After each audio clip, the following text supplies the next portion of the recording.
Welcome everybody here to the Lakers Lounge. I'm Anthony Irwin. Today joined by, and as always joined by on Thursday mornings slash afternoons slash whenever it is that you are listening to this, by Aaron Larsoul. How you doing, bud? I'm well, thank you. I'm excited for your triumphant return to the glorious state of California. You well, not permanently, but coming back to hang out, visit. You Mm-hmm. avoided what was being billed as a hurricane, and it was like rained a lot for a Yeah. day and like a little bit more than a day, and then there was an earthquake, and now it is the most beautiful weather and the nicest place on planet Earth to live once again. Yeah, I narrowly avoided Hurricane Butthurt emails. I am I'm really excited. It struck me last night because I was doing laundry and I'll be packing tonight, Okay. and it like struck me as I was doing laundry, and like now that we are on the eve of the trip, it's like Mm. holy shit, we haven't been home in 2 years. 2 years. Yeah, I think I've only seen you. I saw you at Summer League this year. Um, Due to unpleasantness, you were unable to attend last year. Yeah, But I think Summer League is the only time I've seen you in a couple years. So I'm yeah. looking forward to it. Hey, you get to meet the kids. You will I'm good with see kids. my wife. You will not meet my wife. You have met her before, That's and stick around for the end of the show for the post credit scene to get So that here's the story. thing. I meet lots of people. Hmm. Um, I'm not great with names. Obviously, I know your wife's name.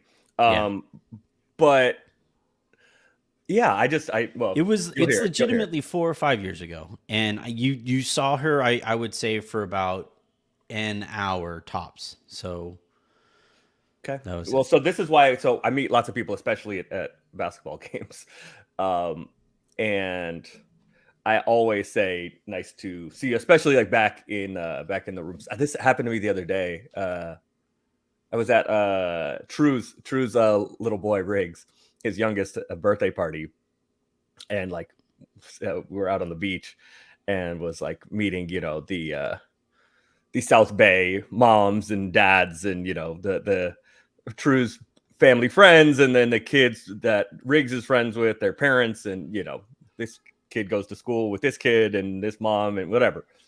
And I was like, "Oh, nice to meet you, nice to meet you." And she was like, "Oh no, we've met." But one of them was like, "We've met before." I was like, "We have." And she was like, "Oh yeah, we got tickets." Mike, like everybody calls him Michael. And Michael gave us tickets, and you were so nice to come get us. And we went and like had a bunch of drinks in the back, and I was like, "Sounds like something I'd do." Yeah. And then she was like, "Oh yeah, I was with my husband." I go like, "Oh yeah, Yeah. of course." And Well, then like 20 minutes later, I meet her husband. I'm like, "Hey, nice to meet you." And he goes, "Oh no, we've met before." I go, and the wife looks over at me. I go, "Oh yeah."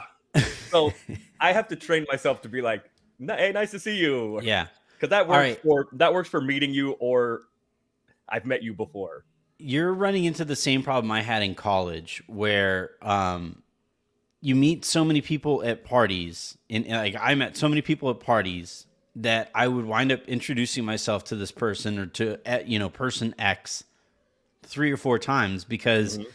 every party there's drinking involved and there's so much going on at the party that like it's just, yeah, I kept on saying like, hey, I'm Fred, and it's like, dude, we just met like 2 weeks ago, and I'm like, I'm still Fred. Hey, what's you up, know guy? um right, and I think like, yeah, like at the, especially back then, right, like a big part of your experiences there at games was a lot of shots of tequila in that Happens. room or whatever. It Yeah. happens.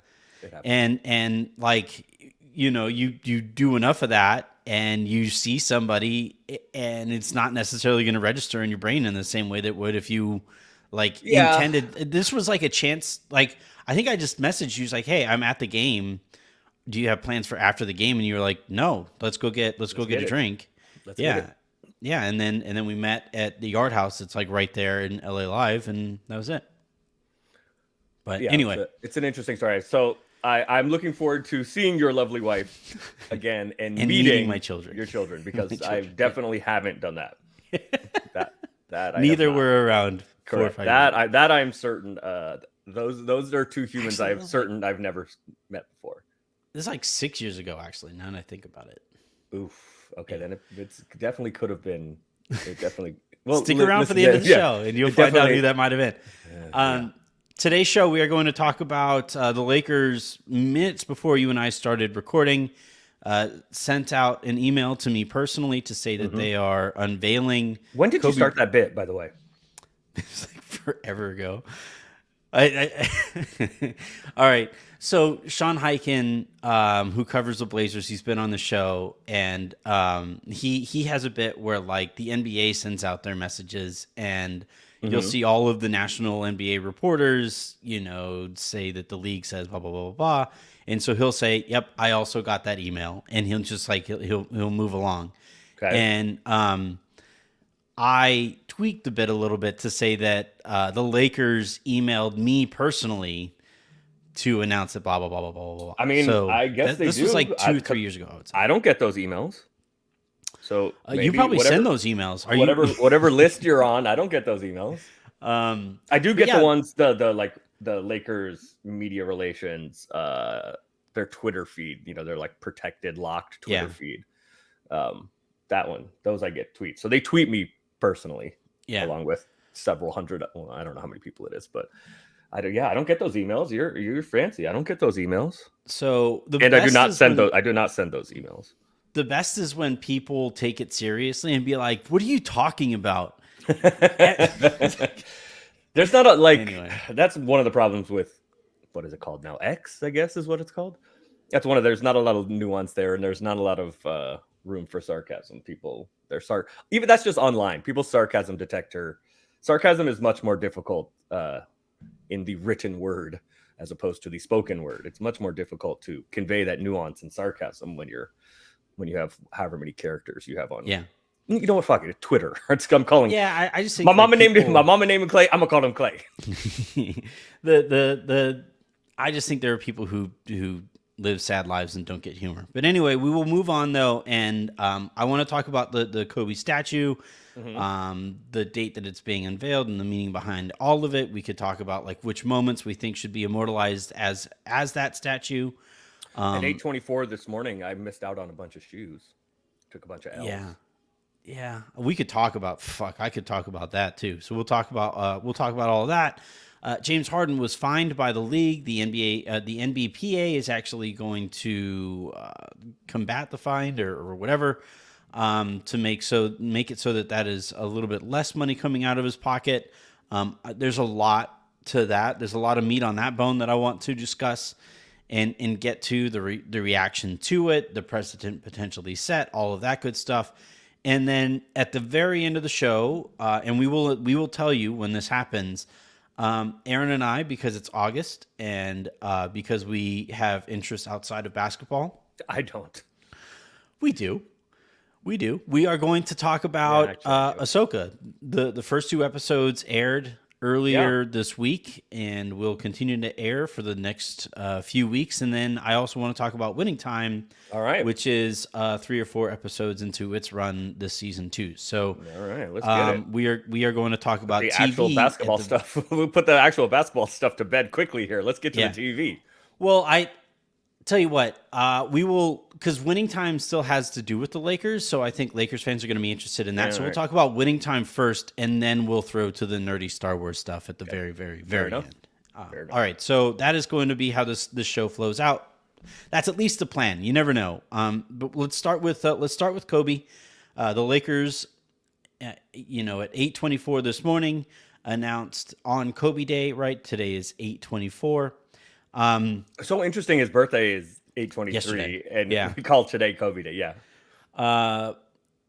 The Lakers are going to be immortalizing Kobe finally in a bronze statue that will be unveiled February 8th, 2024. To 8/24, yes. Yeah, and the meaning behind the date, obviously number 2 for Gigi, and 8 and 24 for Kobe's jersey numbers. And Vanessa played a role in announcing it. She gave a quote for the video as well, and you know what really strikes me in all of this is Vanessa could very easily have just been like, I lost my husband, my daughters lost their dad, I lived a very public life while he was here.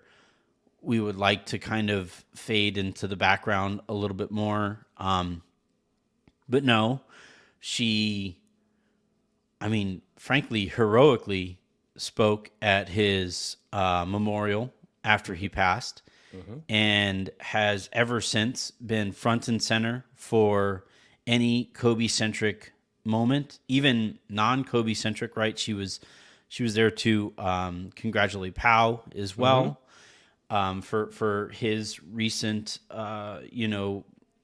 his jersey honors. retirement. Yeah, I mean, at a home game, she was there for his jersey retirement, and then and then the Hall of Fame. Yeah, exactly. I am legitimately blown away by the amount of strength that she just continues to display, and it is insane. It's funny. Jen and I will do this thing because it's good for the kids to hear instrumental music. It's actually like clinically proven to be good for developmental of children. Like classical music is technically the best thing you can play for them. You're supposed to play it next to a pregnant belly so they can hear it as they're okay. And we did that too, I wouldn't know anything about that, but we also will play, because we have a Sonos system around the house, and we will. It was your first world problems again. Yeah. It goes through the foyer or no? You can hear it in the foyer. Okay. We don't have a foyer speaker. Oh well, I mean, you could just play it through your 85-inch TV. Yeah. You just play it. Shouts to Lamar Odom, who's listening. That was 32. The comments and quote tweets have been just killing him about his last TV and where it was placed that had me cackling for an hour.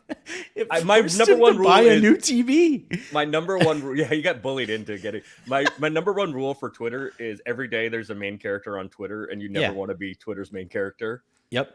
He was for at least a few hours, and it was. I haven't calculated. Somebody said I've never seen anybody mount their phone to the wall before. That was you didn't watch The Office, but one of my favorite scenes in that show's history was Michael Scott hosted everybody at a dinner. That's the main guy.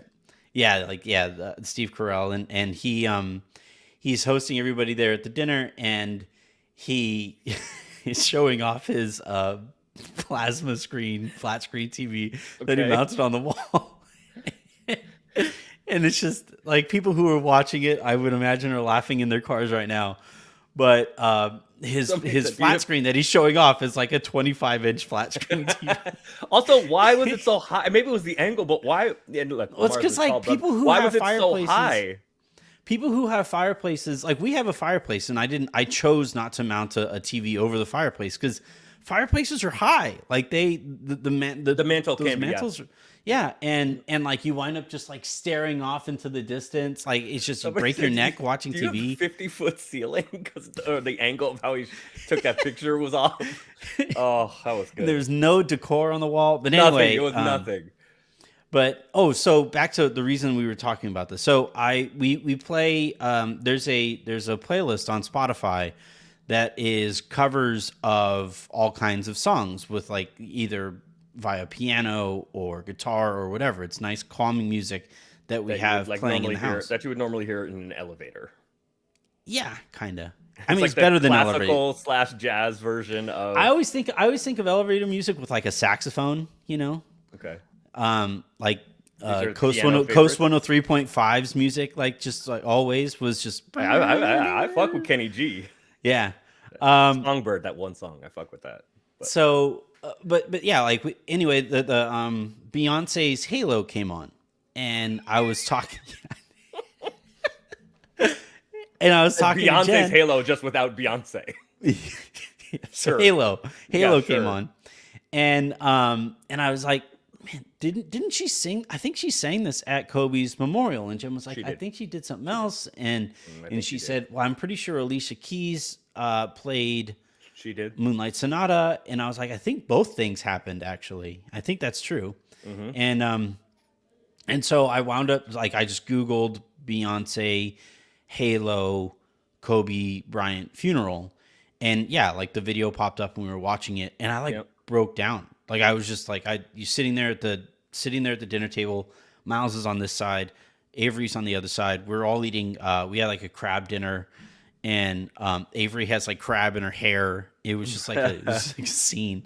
She loves crab. It's hilarious, and I'm just sitting there and like it like hit me like a ton of bricks that this is what Kobe is currently missing, and these moments just aren't ever going to be the same for Vanessa. And I with the amount of strength that she just keeps putting on display for her family, for Kobe fans everywhere. He obviously means a ton to the city of LA, millions of Lakers fans across the world, and she's just right there saying like, you know what, I'm right here, I'm fighting with you guys, we are all going to get through this together.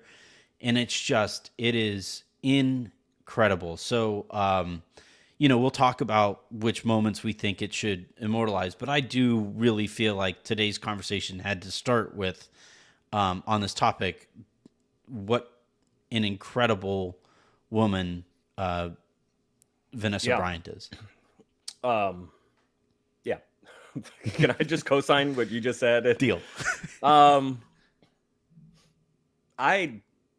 hmm, I'm not like a particularly emotional person. I'm not a particularly sentimental person, as I'm sure will be very difficult for anybody who knows me in real life or knows me through podcasts or Lakers stuff or whatever, just online, can probably attest to, because I'm pretty honest about my life. But that was hard. So yes, I think the number one thing is the strength that and grace and dignity and all of those things that Vanessa has shown. It was hard coming back from I don't even remember where we were, but on that flight where we all found out was Mhm. obviously difficult. I go back with Kobe a good ways because I played against him at men's gym at UCLA the summer before he got drafted. I've told that story on your show before. And then I was not around for a while, but then coming back, and being with the Lakers, being around the Lakers, I definitely came in contact with him and, remembered him, shared some stories, laughed about that time, that summer at UCLA and all of that.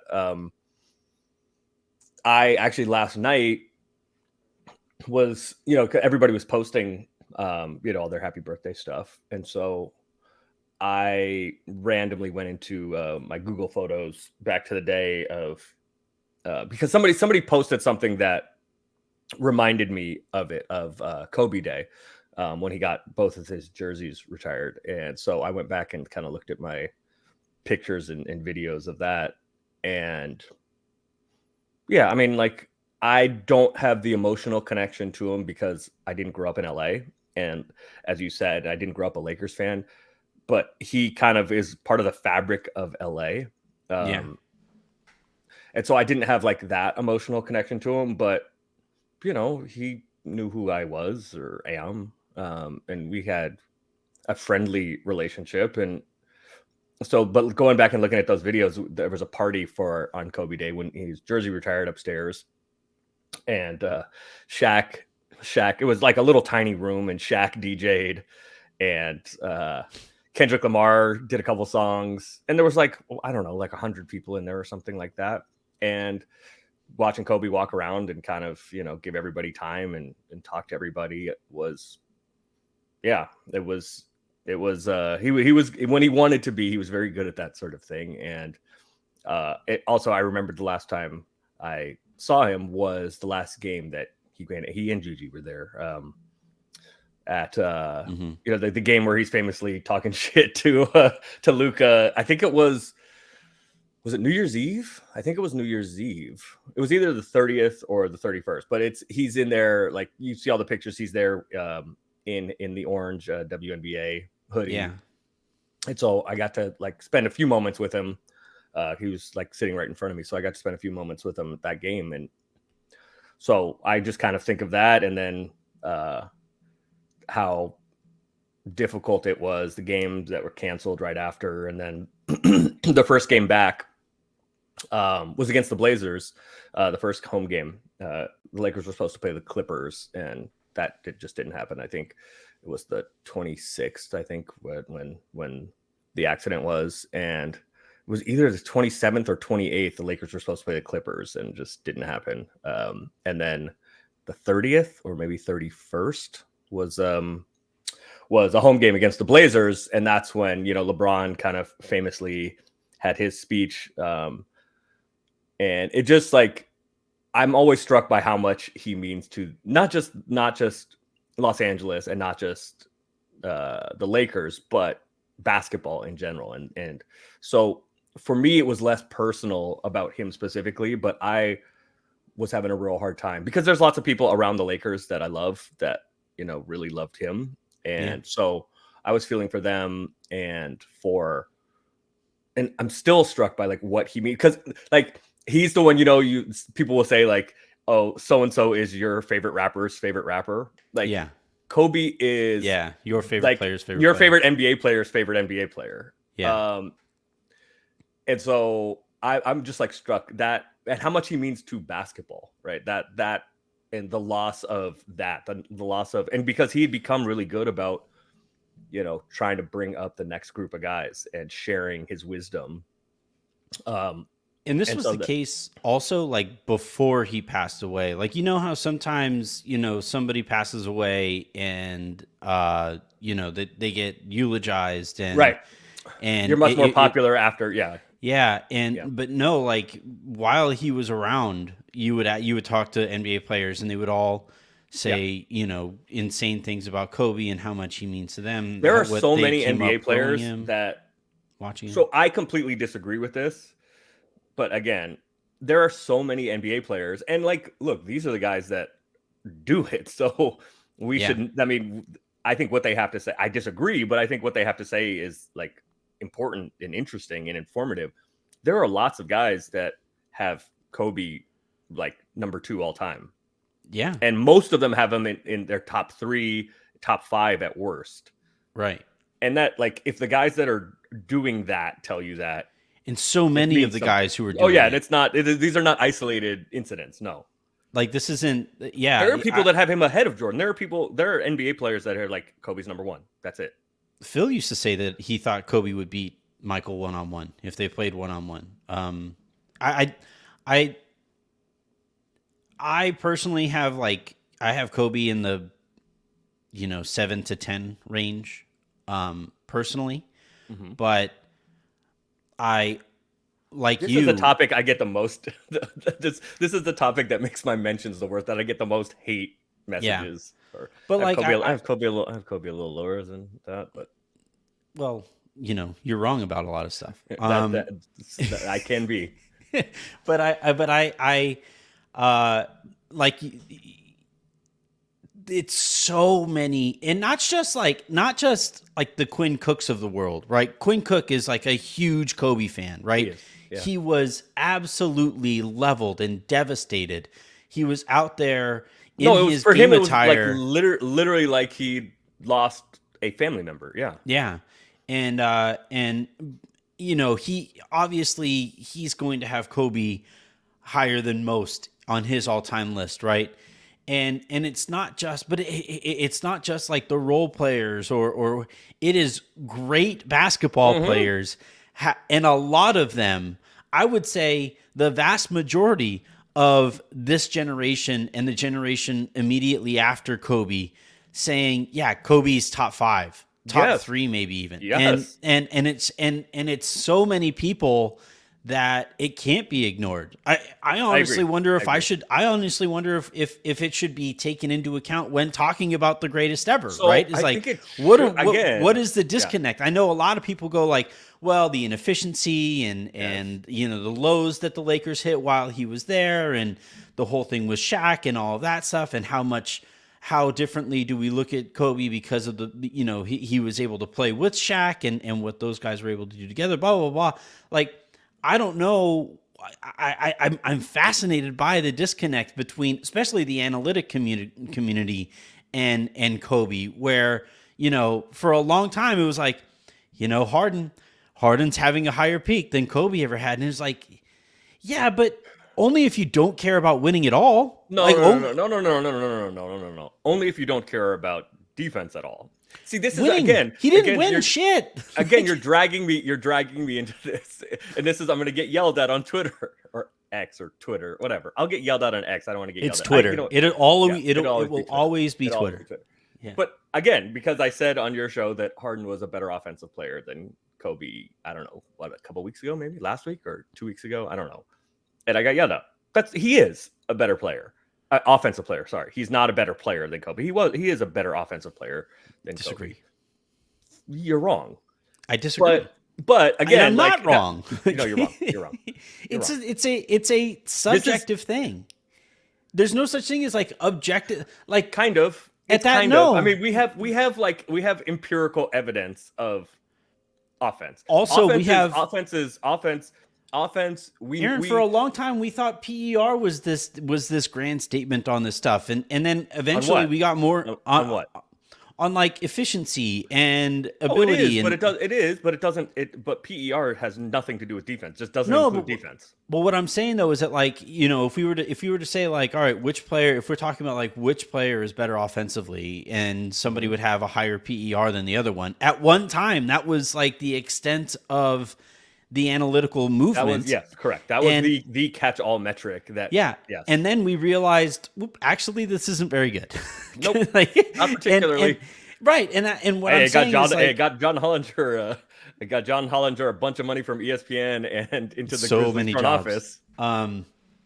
But like Good for John. we have like what I'm saying though is that, like, yeah, the analytically speaking, right now, based on the extent of the analytical movement that we're at right now, yeah, James Harden is the better player, but we might also find out in the next 10, 20, however many years that the extent of the analytical movement didn't go far enough to discuss X or wrongly overvalued Y in the equations to this point. And we might be able to look back and say, like, well, actually now empirically Kobe was a better offensive player too. So like I find it hard to say like so and so, especially when you're talking about players at that level where we are talking about some of the best offensive players in the history of the game. Yes. You are kind of splitting hairs. So I don't think it is objective right now. I think it's a very subjective. I think it is objective right now. I prefer Kobe's play to Harden. With the information we have right now, and you're right. Like these things continue to evolve, just like the game continues to evolve, and that is like the underlying part in all of this is the rules are different, and we keep learning more and more and more about basketball and what makes good basketball, which is always why these conversations are fraught, right? Because Kobe played in a different era where Kobe was the best at what he did. We have since learned that is probably not the best way to play basketball.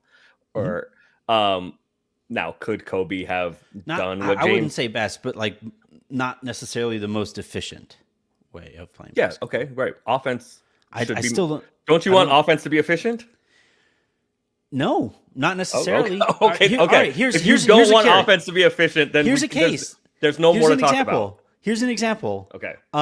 Something that you and I fought tooth and nail over last year was Anthony Davis's approach to offense, right? Where it was either dunks or he just wasn't shooting. Like it was like 3 feet and in or nothing. And I thought, like, I wanted him, and like people in Silver Screen, Jacob like mocks me for saying this all the time.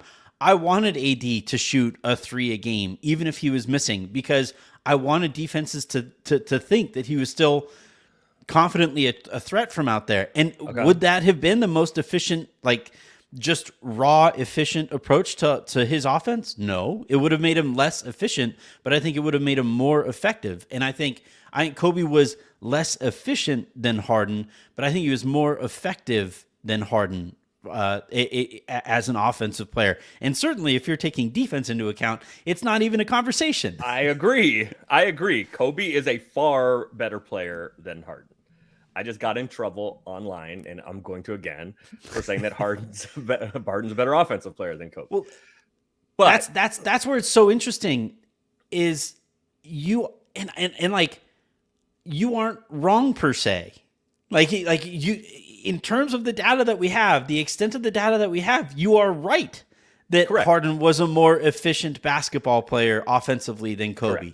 Correct. And that's why I find it so fascinating, because I would say 90%, 85, 90% of NBA players right now would just laugh in your face at like in every nerd's face. It's probably everybody but James Harden. It's 99.9. It's like Harden be like, "No, I got this, dude." But it's probably everybody. But that is because, especially now. But like, that is because I find it so fascinating. But that is because, as we've been talking about, like the mythology of Kobe, and Kobe was the absolute best at what he did at the time, what offense was at the time. He kind of lagged a little bit behind. Like the 3-point revolution started later in his career, and he kind of lagged behind that. Although he was like competent, he was okay. Yeah. But that's when all of these guys grew up, right? That's who they were watching coming up, and so that their impression of what basketball was, Kobe was the GOAT at it. We've now learned that there's probably more efficient ways. I'll use your word, not mine. I would say better. You'll say more efficient. We've now learned that there are more efficient ways to get buckets. So I tend towards, somebody was asking me about, somebody was asking me. Kobe's way is cooler. So much cooler. No, fine. I don't disagree with that. So much cooler. You don't like the Harden style, right? I hate it's only it's threes and layups and free throws. He mastered that. I have to cop to my biases, even beyond like Kobe being my favorite player of all time. Like even beyond that, James Harden is my least favorite good player of all time. I can't even call him great. I have to stop it. I can't do it because like greatness implies leadership. Greatness implies like, you know, the intangibles that Harden is an absolute dog shit at. And so like I like when we talk about like Kobe and Harden in particular, I have to like almost we only do that myself. Because they're both shooting guards. I can't, like I love this guy over Harden's here, and I absolutely hate this. Like the fiber of his being as a basketball player over there. I have told you many times, I don't like it either. Yeah, I do not like. I recognize his greatness, but we're talking about James. But I do not like it either. Yeah, he is. A lot of my NBA fandom over the last 10 years or so is based on James Harden and Chris Paul not winning titles. That is what I root for. But they're both damn good players. James Harden is like one of the, whatever. James Harden is an all-time great as an offensive player. Like all-time, like top few. He is a several or something. James Harden is, again, the winning. The regular season matters. The playoffs, he has not had great success in the playoffs. Let's be honest about that. Kind of important. Kobe obviously in analyzing greatness. Kobe obviously is a very famous winner and killer and put every drop of everything you have into it. And James seems to not take it quite as seriously as Kobe. Kind of important in analyzing and Kobe greatness. obviously is a very, obviously is one of the great winners of all time. There's not a lot of guys that have 5 titles, and Kobe is on that short list. So fair, but just as an offensive player, even if you don't like it aesthetically, I know you specifically have you have a specific disdain for the grifting. Oh. And but he mastered it. Like, that is what the game is now, and he has mastered. Not now, he's not as good. He's still a good player, but not as good. But go back like 3-4 years when the game turned into threes and free throws and dunks, layups and dunks. He mastered that like Kobe mastered the offensive game of his era. Again, Kobe is a good to very good to great at times defensive player, and James Harden is a disaster. And Kobe clears him easily as a basketball player. As an offensive player, I you know, as an offensive player, I'm going to get yelled at.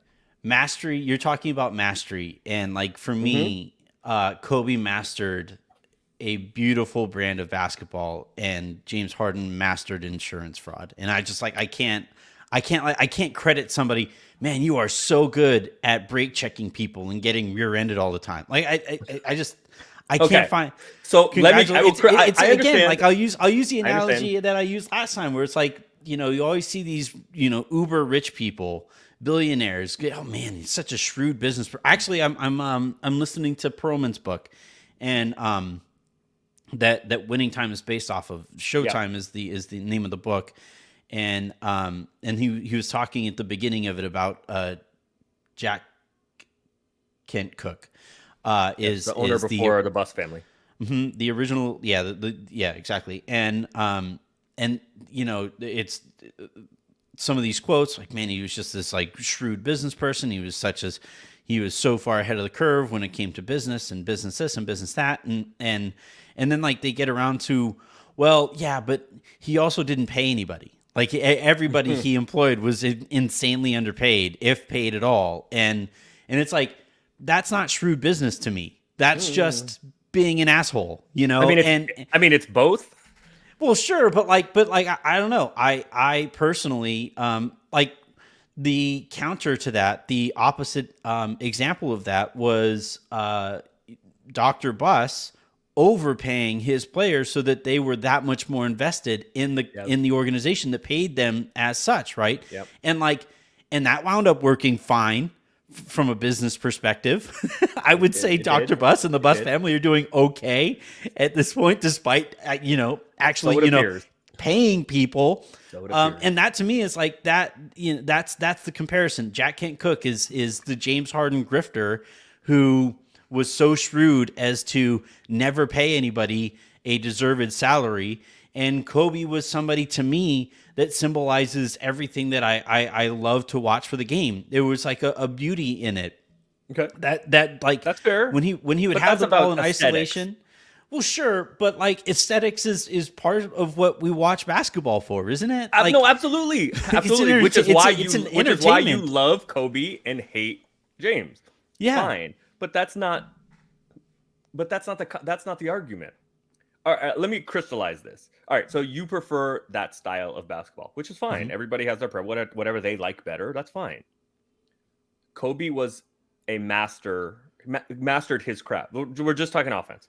Kobe mastered his craft.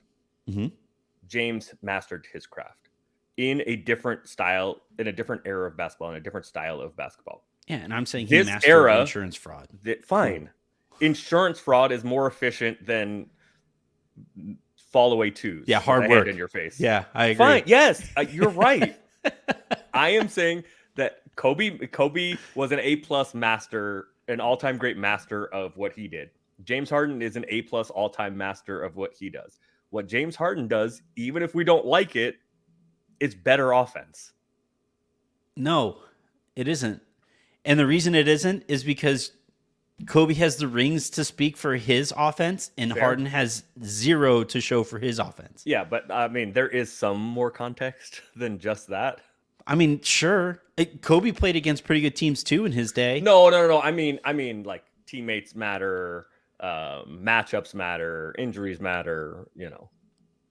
Yeah, I mean, the KD Warriors matter. Sure, but like the Lakers were playing against, like the Kings helped revolutionize and were way ahead of the curve. The Lakers beat them King, despite that. those I think that those that Kings team and the Rockets, that Harden's Rockets that couldn't get over the hump against the Warriors, are the two best teams that never won a title in my opinion. Yeah, and then So you have like I like agree. Tim Duncan played in his era, and Tim He did. Duncan's categorically a top 10 player, I agree. as well. Uh, Kobe had peers at his position, right? Vince Carter, Tracy McGrady, players who, if Kobe wasn't around, would be talked about in that same light as well. But Kobe was around, and so Brandon Roy was pretty damn good too. yeah, right. And so, God, that's such a bummer the way that his career went. But yeah, I Can we talk about James Harden getting fined now? See, I will. This has been a half an hour segue. See how I combined sure. It was, and we'll talk about it here in a second. The last point that I want to make, and it's going to be interesting. So it's going to be happening in early February. So the NBA season will be let's talk about that. Will be taking place. That should be right. I don't know the date yet, but that is generally right around the trade deadline. So that'll be a couple days either way from the trade deadline, I would imagine.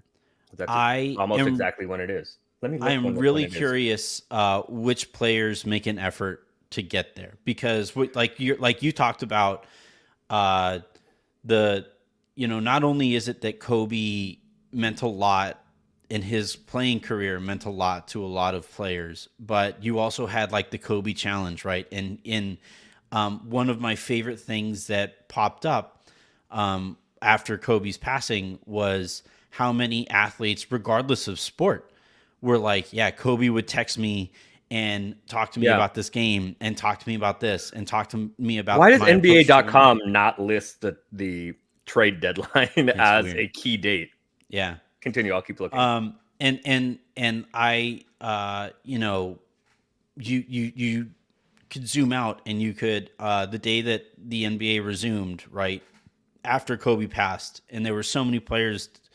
The one that always pops into my mind is Devin Booker, who was just like sitting there bawling on the court, and I am really curious to see, schedule permitting, how many players try to be there, or at the very least, how many players, when they do come to play against the Lakers or play against the Clippers, will go out of their way to, show their respect to that statue and stuff after it is unveiled.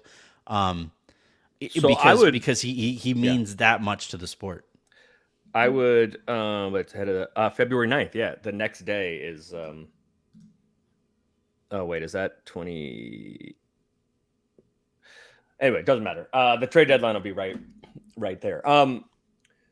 Yeah, so if his jersey retirement is any indication, I mean, there were tons and tons of his teammates there. Former teammates. Like there was a DJ Mbenga sighting. Actually, DJ banged on. I saw. Funny enough, I hadn't seen Ruben in years. I got to catch up with Ruben Patterson then. I haven't seen him since, but he was around when I was with the Blazers, and he was the quote unquote Kobe stopper. Interesting. But there were also like a ton of like current NBA players.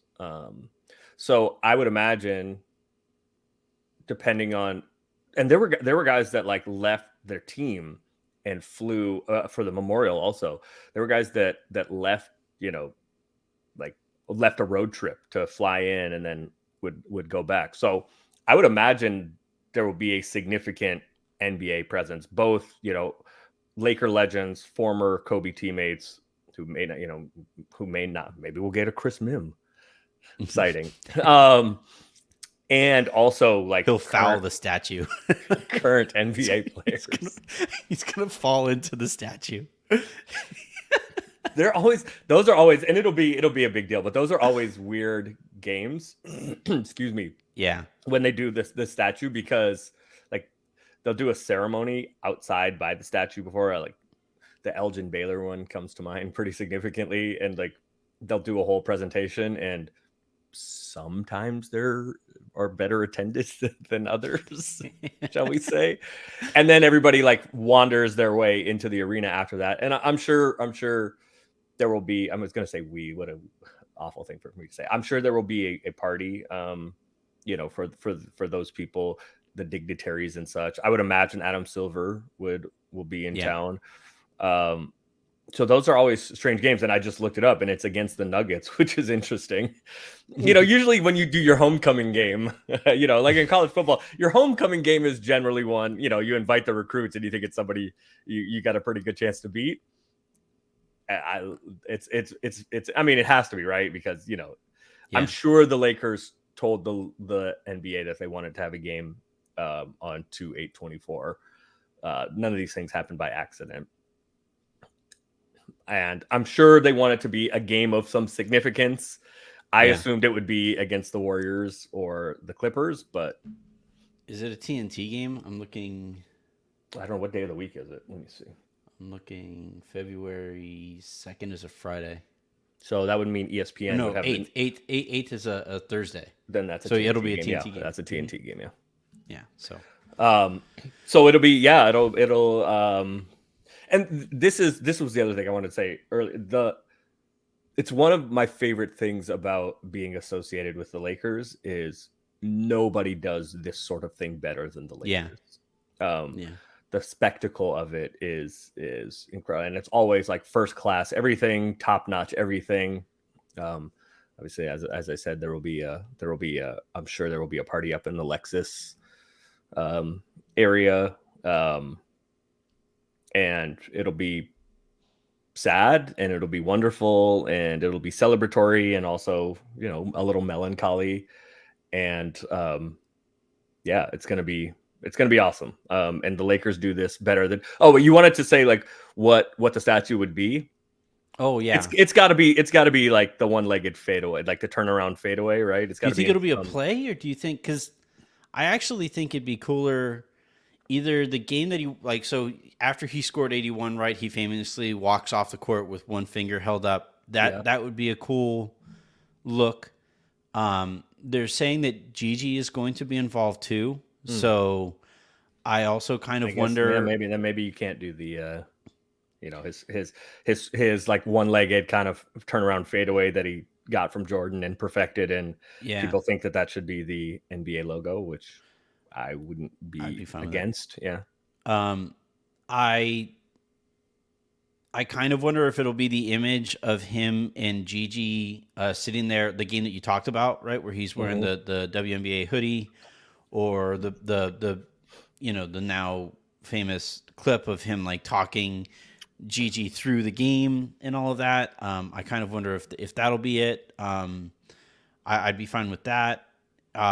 And then, the one actually behind me, right, where he's up on the scorers table and he's flexing having just won a championship against the Celtics.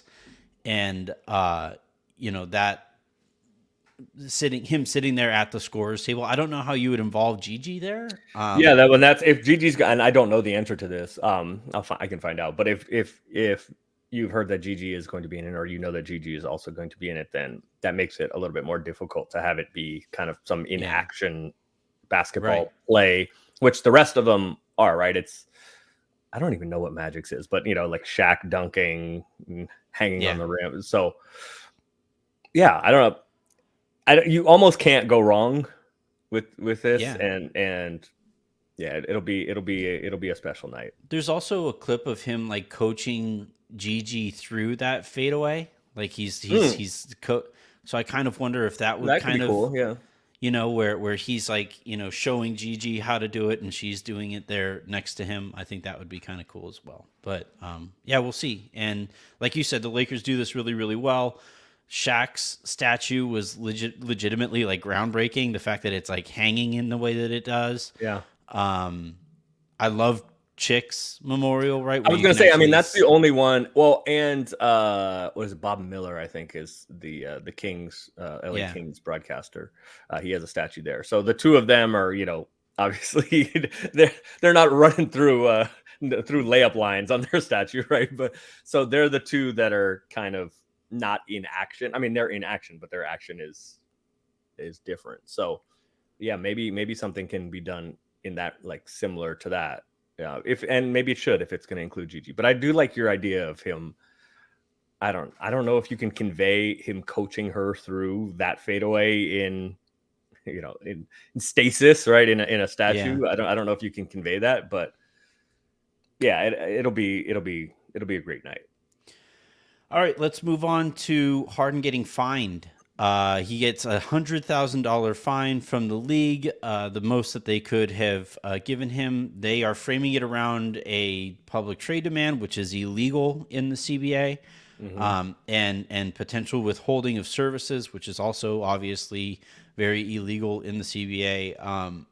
I initially I saw a lot of people reacting to like, wait, you can't fine a player for calling an executive a liar, right? Because now are you saying that Daryl Morey isn't a liar by way of that fine? But eventually the league did kind of clear it up, and they did say that it was for breaking the rule that you cannot publicly trade or demand a trade or say that you won't play for a team even if you're healthy or whatever.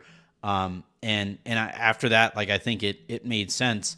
Again, the Players Association is going to be appealing it to try to bring that number down or get rid of the fine altogether.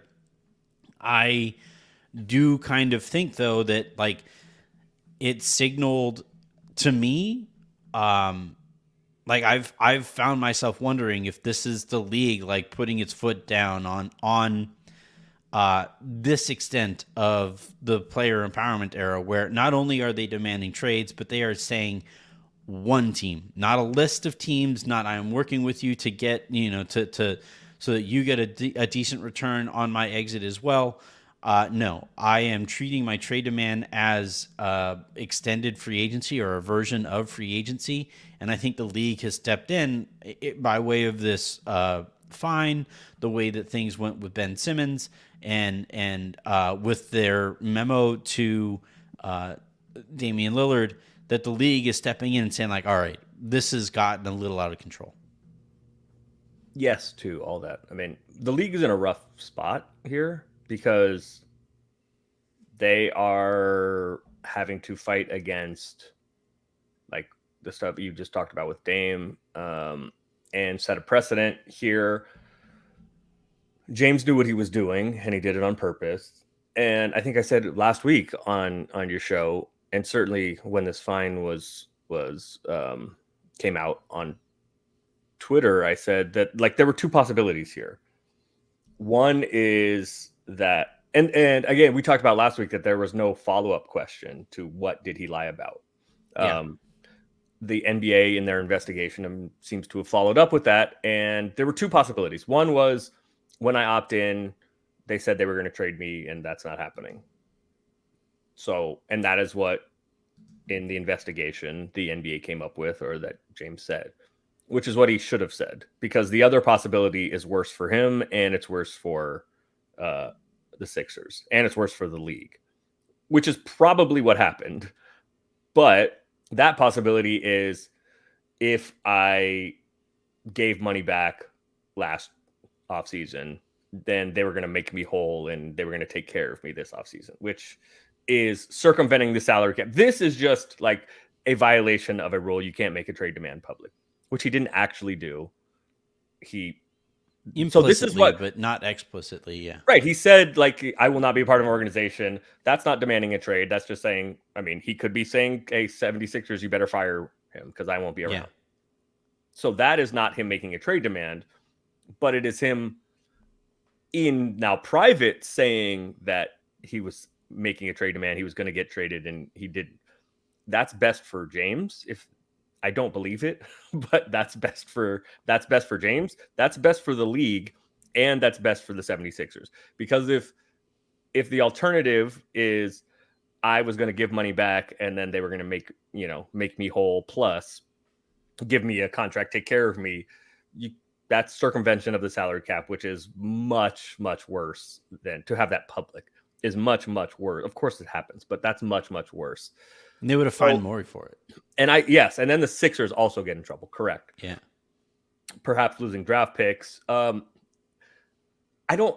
but the league is in a tough spot because, and I agree that their clarification is the best that they can do, saying we're fining him for making a public trade demand, but he didn't make a public trade demand. So I think the league is in a rough spot, but they have to, as you say, with the Ben Simmons situation, and now even especially with Dame, the league had to do something. I think their footing is a little shaky here.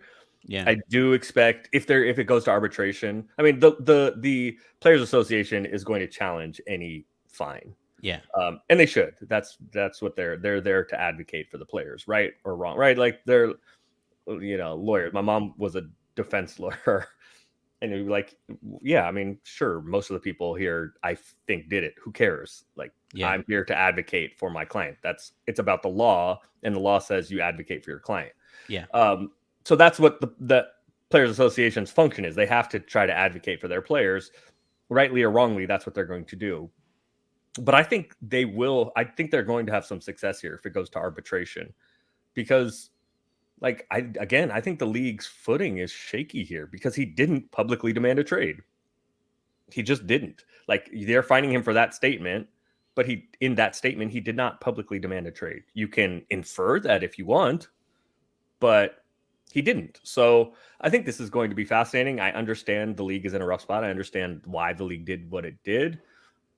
Yeah, and this is, as you talked about a lot, this is pushback against, this is the league and the various owners, this is their pushback against the superstar empowerment that seems to have gone past, the days of LeBron wanting to team up with whoever and LeBron only signing 1-year deals so that he can force Cleveland, basically. He can force Cleveland's hand into making whatever moves that he wants to try to keep him around. This is like that to the whatever power. And I think the league and the owners are nervous that if we don't get this kind of curtailed a little bit, that the slaves are going to run the plantation. There's no way for me to respond to that and not feel awkward. That's why I said it.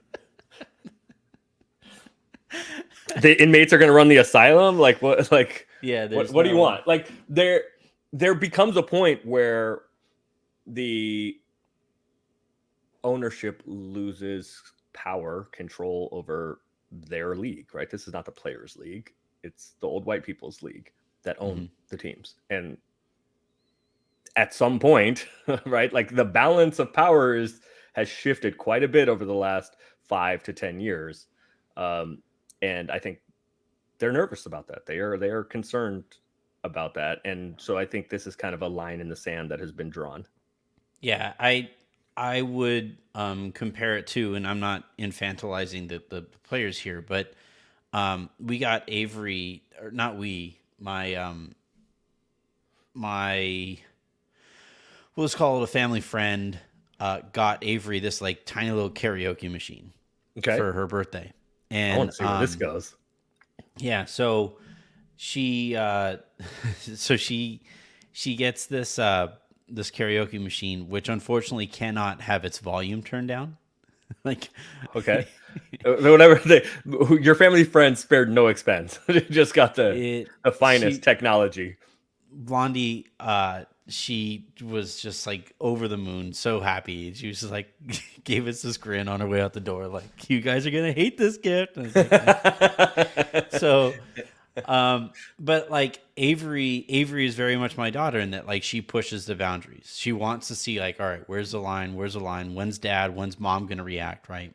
And so she'll start by singing on it, and it'll be like normal voice. And what is her song of choice? What's her karaoke song? She's I don't know if you ever saw the movie The Greatest Showman with Hugh Jackman, and sounds like white people stuff. No, I have not seen that. Yeah, I would probably say so. I've never even heard of that, to be honest. It's about Barnum and Bailey in the circus, right? The making of the circus. It's a really good movie. I really enjoy it. But there's a song on there called From Now On that is like the, after the big climactic moment in the movie, it's like this outburst of energy and all this stuff. And the protagonist has finally figured it out, what he's been missing this whole time. Okay. So she will start by singing it, and the song starts out kind of low, it's like dun, dun, dun, dun, dun, dun, dun, dun, dun, dun.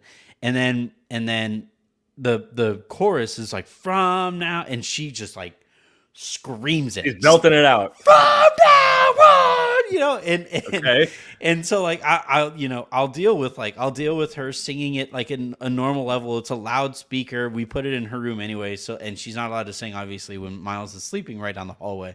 But like when they're both up and she does good things, that's one of her rewards. And she hits that like sound barrier. That is my line in the sand. She's just, fun. All right, that's enough. Like, all right, we're good here. We're good. Like, that's fine. And I really kind of feel like that's what the owners have done, right? Yep. They dealt with, up to a point, and then the players started screaming, fun now! And they're like, all right, Ben, that's enough. James, Damien, enough. Turn off the karaoke machine. You're sending Dame to his room without supper. No, I'm not punishing her. And I don't think the owners are punishing the players necessarily. Well, in this case, Harden literally is. But no, they're just they're trying to. But they're trying to enforce that line in the sand.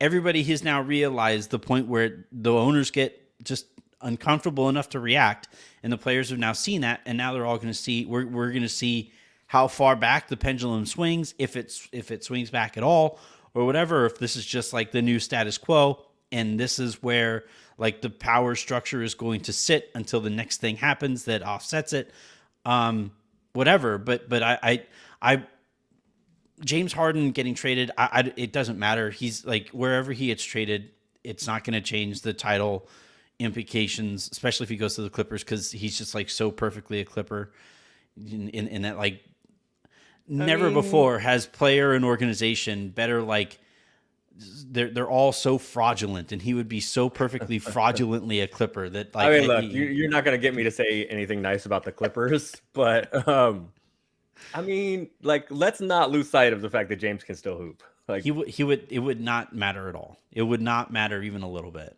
Like, the Kawhi still can't stay upright, and Paul George is having some of the same problems, and James Harden's a fraud. So, like, I don't think it would. James can still hoop. Yeah, sure. He can indeed still pump the brakes and get rear-ended. It is true. He is still very good at that. I want to talk about winning time. Okay. We've been here for an hour. I apologize. Nah, you good. But we started early, so whatever. I'm good. So winning time at this point is in its second season, and I would say the second season has really toned it down. I think the first season was a lot edgier. The second season is a lot more positive in the portrayals of various people, and I think it's worse for it. I haven't been as entertained in the second season as I wasn't with the first. It's the rare instance where sex, drugs, and alcohol have actually been removed from a show or from a story. Yeah. Like, I don't understand that like choice dramatically. There are still good parts of it. Like, the performances are still really good. I think the actors are doing the best with what they've been given to work with. But like the dramatic choices that they've made in this season, I can't wrap my head around. They're trying to make it so that, like, they're trying to show growth in Magic, without showing what he's growing from. It doesn't.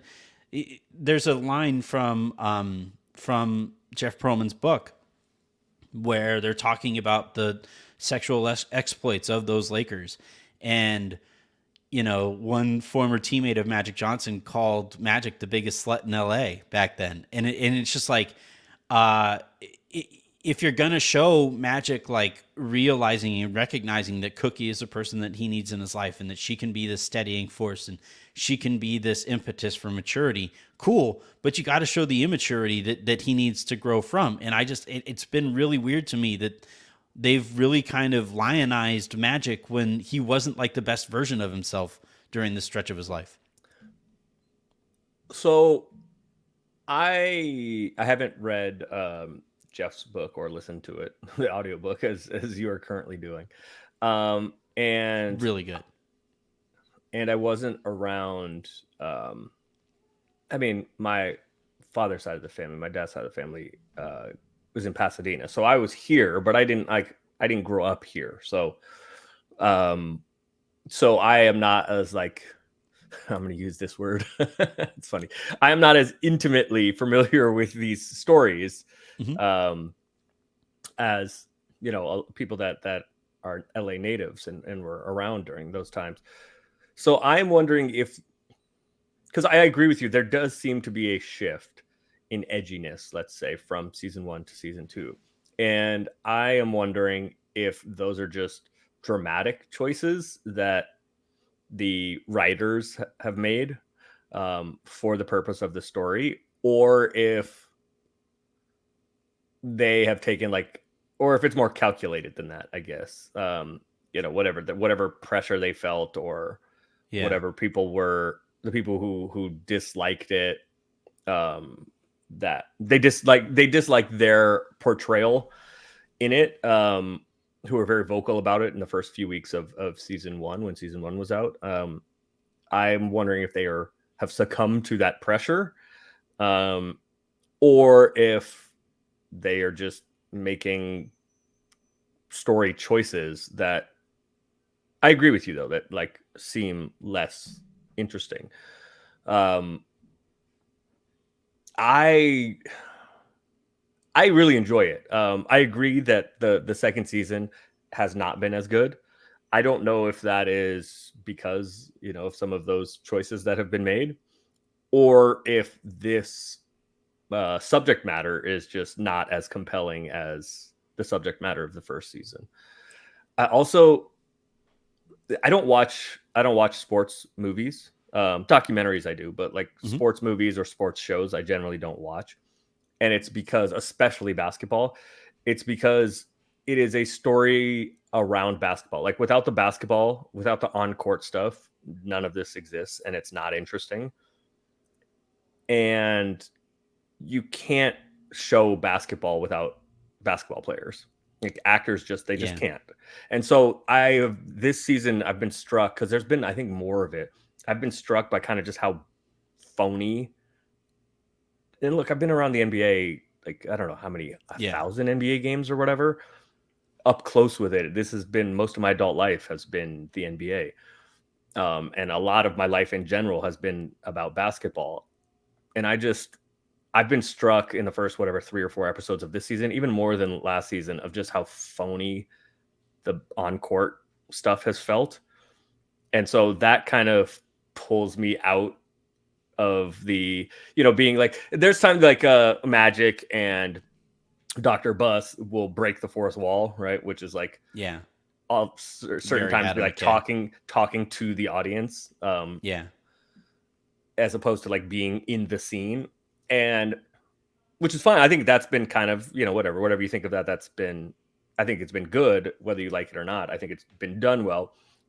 But the idea of all of this stuff is that you feel like you're immersed in it, right? When you're watching it, you feel like you're in that world and you're watching something happening as it's happening. And they do a good job of that, using like camera techniques and putting filters and whatever, so it looks like it's on film, and it looks like it's grainy, like it's been it's in the 70s. Or maybe that's just my TV's not any good. No, I'm watching in your they're foyer on doing the that. 85 Yeah. inch. um so all of those things are done to try to like bring you into that world. um and then this season I've been struck by like the in-game scenes. The basketball scenes have been really bad, in my opinion. It just Yeah. felt phony.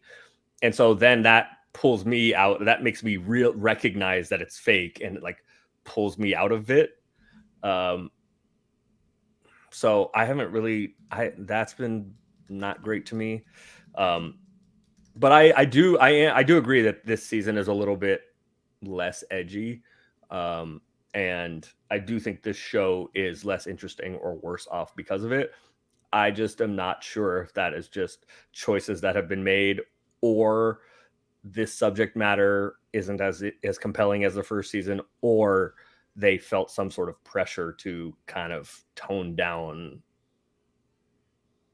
the edginess or the sex, drugs, and rock and roll because of the feedback. It seemed like last season they loved, everybody that had a problem with it because it was just more pub for them. And due to the strike, I guess, or the strikes, I've seen Jeff, who interviewed me for his Bo Jackson book. I've seen him on Twitter, kind of trying to make sure that when people are watching, they're letting other people know to try to, keep the momentum of the show going and keep it going for more seasons, which I don't know has been decided yet. Maybe because of the strike. But it seemed like during the first season, they liked that everybody was saying they hated their portrayals of it. So I don't think they've succumbed to that pressure, but maybe, I don't know. It's come across that way. And the person who I think they might have succumbed to is Magic, actually.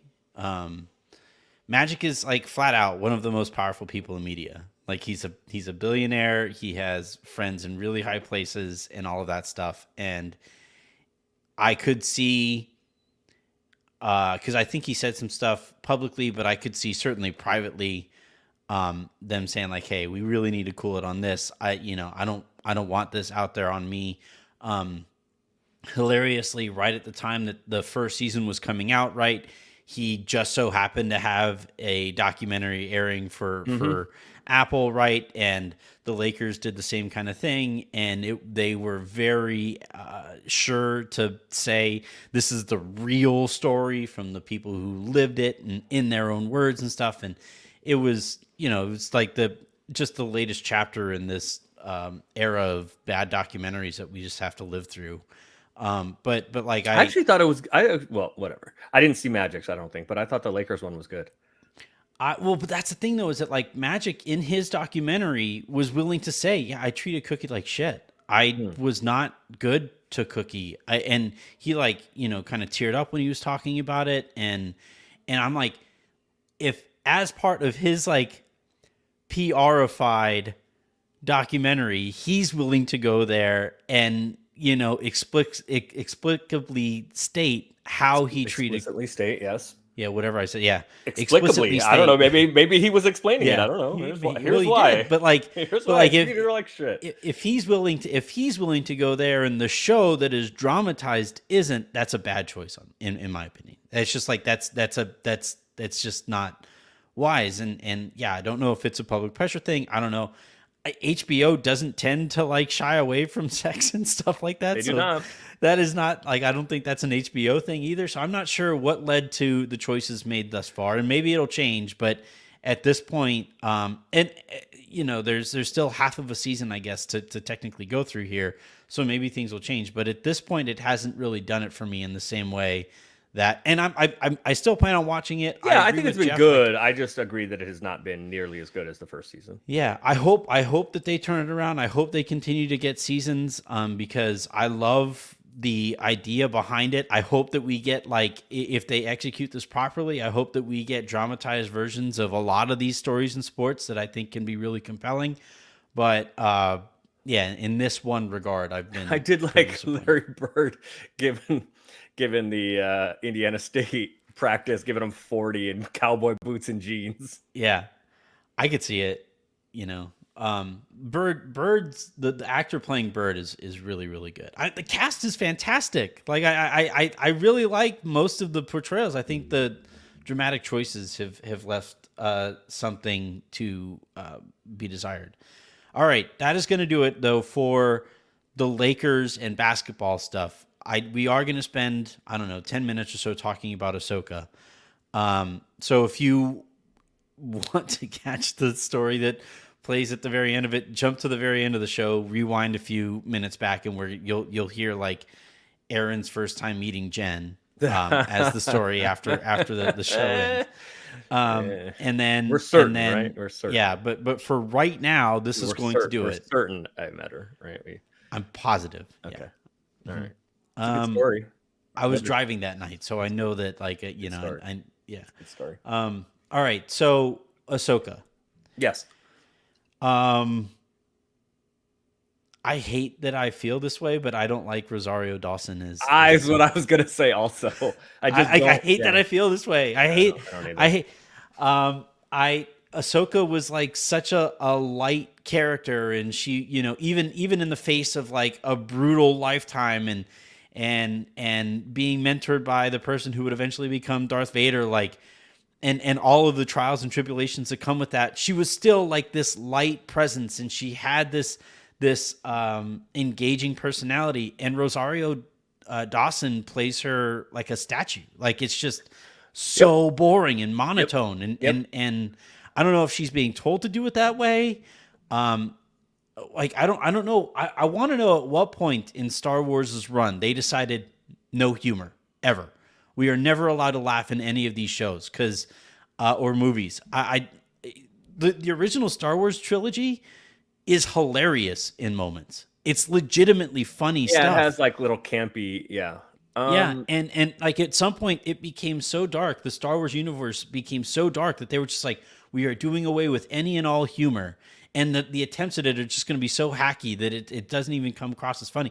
I This could be a funny show, like the Rebels, where these characters are based off of. Like we're great, deep, fun, light characters, and they've just turned everything into like a bad caricature of Christopher Nolan's Dark Knight world. It's just so weird to me. Yeah. So I watched it last night, and I actually thought it was really good, and I was very encouraged because this is Star Wars matters to me. Yeah, which is surprising. I would have sworn this would have been white people stuff, but go ahead. Star Wars just matters to me. And so I wanted to. I didn't like the. I didn't like the prequel trilogy. Rewatching it, more recently, I like it more. I Mhm. still don't love it, but I like it more. The sequel trilogy needs to be killed with fire. Yeah, It's the worst thing ever. yeah, um, but I wanted to be once Disney took over, they started releasing all of these shows that I wanted. I'm a Star Wars nerd. And I wanted to be into it. I wanted to watch it. So I started watching all of these live action shows because they're Star Wars, and I was very excited for them. Book of Boba Fett and Mandalorian and all that. And there were all these characters that would pop up that everybody would be like all excited. Oh my God, it's so and so. And yeah. I didn't know who any of these characters were because I had only watched the movies. I Mhm. didn't read any of the comics. I didn't read any of the books. I never seen any of the cartoons. So I started watching those because I wanted to care when these characters were Mhm. revealed. And so I It's a watched big lift. oh, God. I watched the Clone Wars. I started it maybe 2 years ago and would watch it and was not all that compelled. And then it would die down. And then like 3 months later, I'd be like, oh shit, I got to watch it. So I finally finished the Clone Wars and then watched Rebels, which I hated at first, and then it got okay. I tried to watch Bad Batch and couldn't do it. And then I watched the Tales of the Jedi, which everybody likes, which I thought was terrible. So I have like my point in saying all this is like my recognition of Ahsoka or the imprint of that character on me is recent. And so from the animated version to this version was like this doesn't no. I don't Yeah, this doesn't so I that was the first thing I did like the show. I thought they did a good job. And I thought it was interesting. The first episode I thought was pretty damn good. The second one was kind of but my main takeaway was like I don't think this is the right casting. And this is also going to be strange, but like I also think that her what she's wearing is weird to me because I am so used to seeing the cartoons just like whatever in the last 6 months. She is, and admittedly, she, was like a teenager in Clone Wars and all that, and is Yeah. like older now. But in that, like, she's wearing like, like a little skirt and boots and this like halter top. And then this version is like, has these like Jedi robes and cloaks and such. And I'm like, and then the voice is different. So I'm like, it just doesn't feel like the same character to me. So I agree with that 100%. Yeah, I don't know if it's necessarily a Rosario Dawson thing. Like I've seen her be more energetic on stuff, Like I liked her in Daredevil and I liked her in like that universe, I don't know if she's being told to act this way or whatever, but like it Or reminds me maybe kind of. she's older and obviously has gone through Yeah. what she's gone through, and that has hardened her some. But yeah, she was like in the cartoon, she's very spunky and like, Yeah. and she has an animated personality, and she's like bubbly and bouncy and like always trying to take on the world by herself and do everything. And yeah, this is Yeah. like and maybe it's just because it's an adult and people, they mature and whatever, but this does not feel like her. It reminds me of what they did with Luke or to Luke, where he was Luke Skywalker, not No, Walter. yeah, I'm afraid. Yeah, but I'm about to get angry. But Well, so in the original trilogy, Luke Skywalker is this optimistic character, and he is, willing to fight for the notion of the Jedi, and he is, um, and then when we see him again in the sequel trilogy, he's just like, I'm done with all of this. I never want to see any of this ever again. And he's just, it was just such a letdown. And actually, the actor, Mark Hamill. thank you, also said, yeah, I was This is surprised not at this Luke. direction too. This Yeah. is not like, this is, and it reminds me, when I watch They what call they're it- doing with Ahsoka. In the forums, like the weird nerds, the Star Wars nerds, refer to that version of Luke Skywalker as Jake, because it's just like, that dude's not Luke. Yeah. And like with Ahsoka now, it feels very similar to what they, and again, it's just, I don't know when they decided that Star Wars had to be like, again, the original trilogy was a group of shoddy rebels who somehow banded together to take down an empire. And Yes. The light was in their characters, and the levity was in their relationships, and there was just like, there was this hope that was undying that existed by way of the love that they had for each other. And I watched this, and there is none of that connection between any of these characters, none. And it's just, it's the weirdest universal choice that Disney has made with Star Wars. Yeah, because they that just existed. decided, In Rebels, that existed. So yeah. In all of their live action stuff, because I love Rebels personally, I love the Clone Wars. Some of the highest moments in those shows goes toe to toe with some of the highest moments in the Star Wars universe. Period. It just takes a lot to get there. And to see this character, Ahsoka is my favorite character in the universe. Period. And to see her turned into like this, where she's just this it feels static, wooden. static, boring version that I can't get behind. I can't wrap my head around. It's kind of like, I know that you're not into this. You're probably going to categorize this as white people stuff, but Harry Potter, like after the run of the 7 books, they had this play come out. It's 7 books. Yeah, Harry Potter. How many movies is it? 8. Oh, because God. they split the 7th book into 2 movies. But after the Okay. Yeah, that's white people stuff. But go ahead. we were all really excited. Everybody who were Harry Potter fans were really excited because they had this play coming out, and the choice that they made with Harry Potter, the character, was that he was going to be a terrible dad, like this, just. I'm telling you, it was the weirdest fucking thing. Wait, do we need to get that deep exploration into? He's like a high school kid, right? And he has like the little wand, and it's a wizard something, right? Isn't that that's the premise of it, right? He's in some like high school age school, right?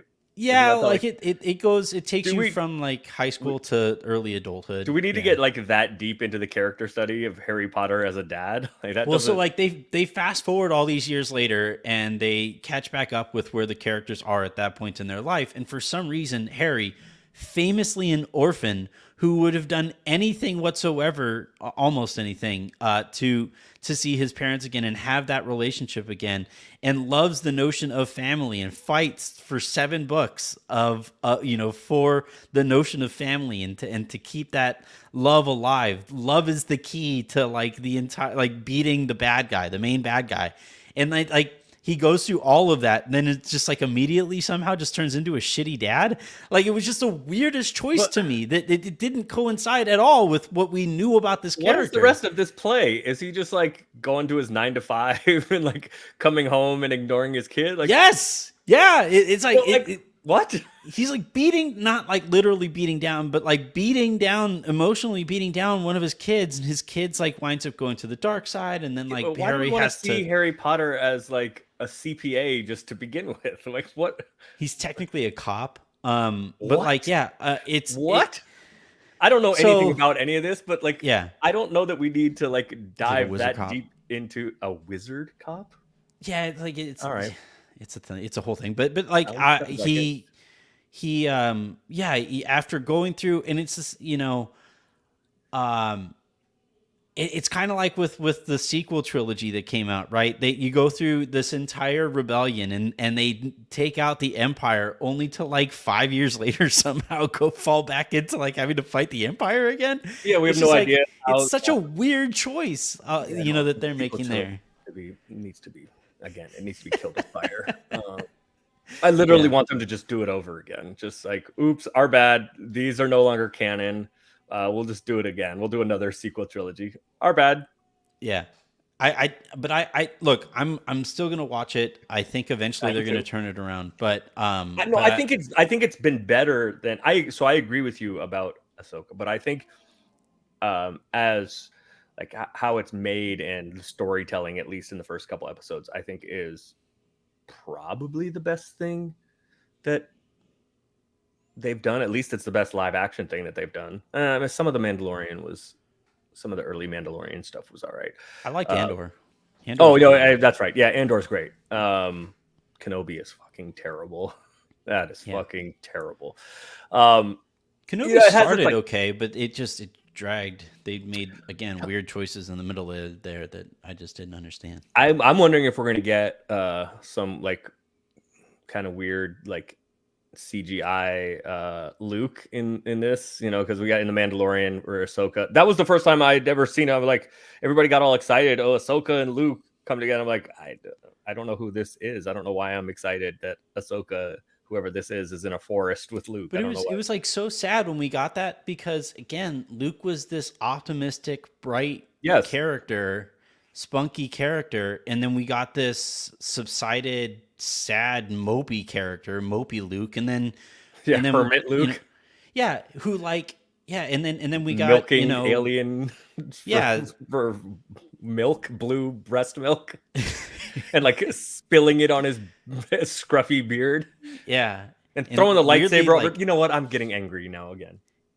the weirdest part about all of that was like he drank from that thing and then he like stared down Ray, be like, "Judge me, I dare you." I'm Yeah. like, what? And then the creature looked at her too, like, this is my man. It was odd.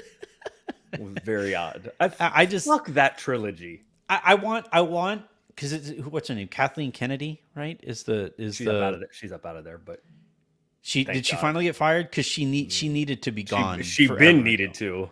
Yeah, because every choice that they've made on her watch has been so sad, and they keep on having to have Dave Filoni come in and reset the timeline and get it back to what Star Wars can be. Just put him in charge. Like just I get mean, I like think he kind of is, but this is his show. Ahsoka yeah, is his show, and his again, character. it's his character, but this is his Yeah. baby, and this is important. I mean, like none of this shit is important, but to those of us that care about Star Wars, this is important because I think if Ahsoka is not any good, if this show is not any good, I think it's kind of maybe just done.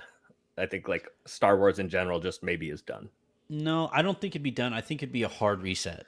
like I think it'd be trading Russ. You know, By whom? look, Disney paid way too much for Star Wars and makes way too much off of Star They Wars to don't just like. anymore. Well, yeah, but I'm saying like They did pay when you're quite a when bit, you're 4 billion something. when you're talking about like potentially fruitful IP, Star Wars is up there, and Disney is just not. There's no world in which they're just like, well, this sucks. This is over. No. I mean, it's over. Like, for those of us that care about it, we have to recognize that it's not it anymore, and it's not what it was. It's over for us. Like, they'll still keep making garbage, but it's over for us. Like, to me, this feels like the last chance for like this can be something great still. Yeah. And it can't look. We're 2 episodes in. It's an 8-episode. I think it's been good. Like, I think it's been. I give it a B. Yeah, I'm gonna call it like your Lakers, the Lakers offseason. Yeah, I'll call it a leadoff double. Which, according to my mentions, means that you're way too down on it. I don't like Rosario Dawson's portrayal. Yeah, me neither. All right, that is going to do it here of this extra long episode of the Lakers Lounge. Probably going to break this up into 3 parts. Ooh, is what we're probably going to do. So until you guys hear that, and until you guys hear from me again, we are going to be tipping off this season re-preview series that Harrison hates, and it is going to be it is going to exist that way specifically because Harrison hates the concept. That is going to air while I am back home. I am going to bring some recording stuff, so if something big happens, I will record like an emergency lowdown, and then, as I said, I will probably be reacting to and covering the FIBA games like I talked about the other day as well. So a lot of stuff still coming your way, even though I'm heading out on vacation. Should we do? I'm gonna cook a bunch, and we'll get everybody together, and we should do like a 9-person live show. Just everybody, just. Those are so hard to host. Those are so. Yeah, of course. Those are so like. It'll be fun though. Because I wind up being the point guard, and I wind up like distributing the basketball, and it is so hard to make sure everybody gets their shots. Just all yell at each other. No, everybody's gonna yell at me because. No, I'm just gonna referee and cook. Yeah, we'll figure something out. But I look forward to seeing you in the next week or so, Aaron, and I look forward to kicking off this season re-preview series, which will probably air Monday. Will be the first episode of that. So until then, I'm Anthony Irwin. That was Aaron Larsoul, and this has been the Lakers Lounge.